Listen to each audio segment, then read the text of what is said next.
যে ঘটনাটি বলতে যাচ্ছি তা আমার নানির মুখে শোনা। ঘটনায় আসি। আমার নানারা ছিলেন দুই ভাই। পুরান ঢাকায় নিজেদের পৈতৃক বাড়িতে তারা তাদের পরিবার নিয়ে যৌথভাবে বাস করতেন। তাদের বৃদ্ধ মা তাদের সাথে থাকতেন। ঘটনাটি ঘটে আমার বড় নানার সাথে। নানারা যে বাড়িতে থাকতেন তার পূর্ব দক্ষিণ বরাবর টয়লেট ছিল। এর পাশেই ছিল এক বেল গাছ।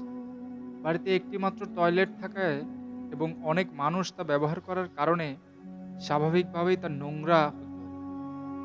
বড় নানা প্রতিদিন ফজরের ওয়াক্তে উঠে টয়লেট পরিষ্কার করতেন। ঘটনাটি যেদিন ঘটে সেদিন ছিল পূর্ণিমা।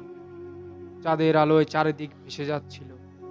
হঠাৎ কোনো কারণে নানার ঘুম ভেঙে যায়। তিনি বাইরে তাকিয়ে দেখেন চারদিক ফর্সা হয়ে আছে। তিনি মনে করেছিলেন ফজরের ওয়াক্ত হয়ে গেছে। তো একটি ঝাড়ু, এক বালতি পানি ও একটি হারিকেন নিয়ে টয়লেট পরিষ্কার করতে গেলেন।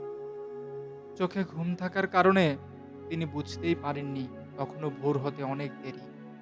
টয়লেটের কাছাকাছি গিয়ে তিনি দেখেন তার মা টয়লেটের সামনে বসে আছে আর গোঙাচ্ছে। তিনি বললেন, মা, এত রাতে এখানে কি করো? তার মা বলল, বাবা, আমি টয়লেটে এসেছিলাম, ফেরার পথে পড়ে গেছি। হারিকেনটা রেখে আমার কাছে এসে আমাকে টেনে তুলো। নানা হারিকেন রেখে তার মার দিকে যেতে লাগলেন। হঠাৎ পেছন দিক থেকে তার মা তাকে ডাক দিল, ইউসুফ, কার সাথে কথা বলছিস? এত রাতে টয়লেট পরিষ্কার করতে এসেছিস কেন? কেবল রাত ২টা বাজে। তিনি পিছন দিকে ঘুরে দেখেন তার মা হারিকেন হাতে দাঁড়িয়ে আছে। টয়লেটের দিকে তৎক্ষণাৎ ঘুরে দেখেন সেখানে কেউ নেই। সাথে তিনি মাথা ঘুরে পড়ে যান। তার অনেক জ্বর আসে। ৩ দিন পর তার জ্বর কমে যায়। এরপর একজন হুজুরকে ডেকে আনা হয়। তিনি বাড়িতে ঢুকেই বললেন, এখানে খারাপ একটা জিনিস আছে। টয়লেটের পাশের বেলগাছটাই ওটার আস্তানা।